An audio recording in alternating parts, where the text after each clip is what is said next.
So what could these 4 innocent, naive kids, 12-year-old boys, teach us about today's workplace, right? You think 4 12-year-old boys in the 1950s, what could they possibly teach us about today's workplace? Quite a bit, actually.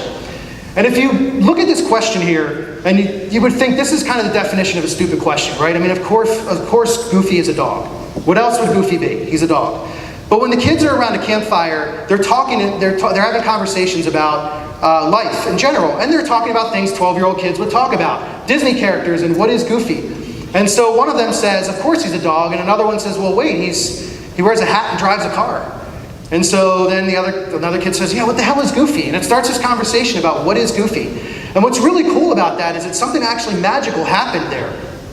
You gotta remember, unless we're like in a room full of Neil deGrasse Tysons, when we ask complex questions in meetings, in conferences, even with customers sometimes we tend to do that. In our little bubble we use acronyms and things that maybe our customers don't even understand. They often go unanswered.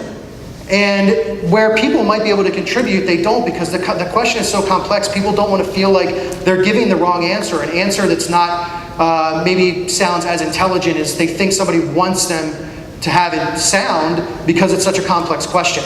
Or worse yet, and I don't know if you guys have this in your company, but I certainly have it in mine. We have Buzzword Bob. And Buzzword Bob is really good at answering complex questions without really saying anything. And so Buzzword Bob will say something like, let's table that while we drill down into these bowling pins and see if we can move the needle with limited bandwidth. But for now, let's take it offline because I need a bio break, so make sure to put in a pin in it and ping me later. I think we have about 10 of these in my company. And then they just walk out of the room. And everybody kind of stands there and nods in agreement, and that's it. And you move on to the next question. And you never really had a conversation about what you needed to solve, or what the question, the problem, or the challenge was. So what we get out of this is there really are no stupid questions. And I think that sometimes when we ask a question that we think has the most obvious answer, it's actually what drives the best brainstorms, because everybody gets involved. When you ask a question like, what is Goofy? Almost everybody is going to say Goofy's a dog. But then if you follow it up with, well, he has a hat, drives a car, is he really a dog? It sets people back a little bit. And sure, people are going to laugh. I mean, if we use that question as the question for this example. But the reality is it starts a conversation.